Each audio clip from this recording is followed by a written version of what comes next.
Vendredi 21 mars 2025, le plus grand hold-up de l'histoire de l'humanité. Olivier Deray.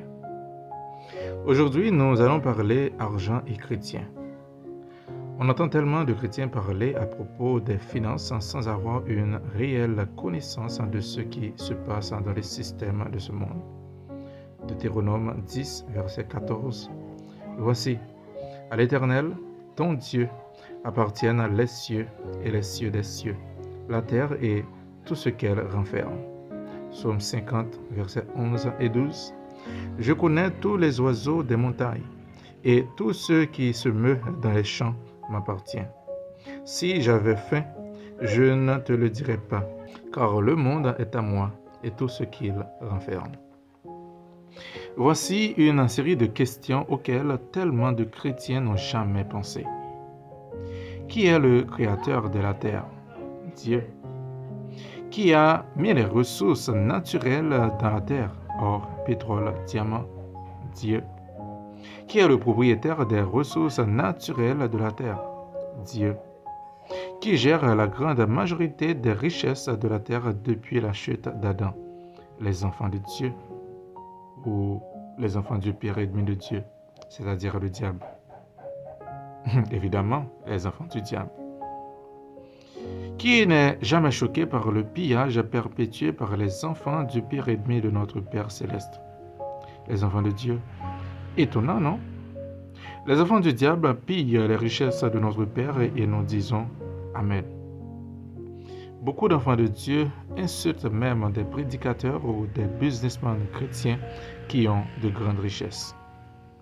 Savez-vous que la plupart des prières qui montent envers Dieu concernent des besoins matériels? L'argent est-il sale?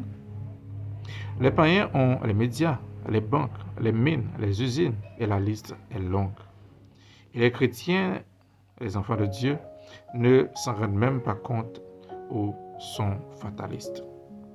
Oui, le plus grand scandale financier de l'histoire de l'humanité n'a pas été la crise des années 20 aux États-Unis d'Amérique, ou même récemment l'affaire Madoff, mais c'est bien ce qui se passe sous notre nez tous les jours dans ce monde. Autant les pécheurs sont aveuglés par rapport à leur éternité, autant les chrétiens le sont, il faut le dire, par rapport à ce scandale financier. Les pécheurs utilisent des biens de notre Père pour financer le péché partout dans ce monde. Et les églises souffrent souvent de manque de finances. Étrange, non? Ouvrons nos yeux et réfléchissons sur ces vérités. Confessons. Je déclare que je suis le fils, la fille du propriétaire de la terre. Je prends conscience aujourd'hui que nous avons affaire au plus grand hold-up de l'histoire de l'humanité. J'en suis scandalisé et je veux jouer ma part pour que Christ règne à travers moi. Prions. Père, je viens à toi dans le nom de Jésus. Tu es le propriétaire de la terre et tout ce qu'elle renferme, toutes les richesses sont à toi. Et je veux le reconnaître, car c'est ta parole qui le déclare. Je veux exercer mon autorité dans le nom de ton Fils Jésus, afin que ces richesses puissent être drainées de mes mains et les mains de tes enfants, et qu'elles puissent servir pour construire ton royaume. Aide-moi à mieux comprendre toutes ces lois spirituelles et à les mettre en pratique, afin de prospérer, non pas comme le monde voit la prospérité, mais comme toi, tu vois la prospérité. Ce, pour la seule et unique gloire de ton nom. Amen.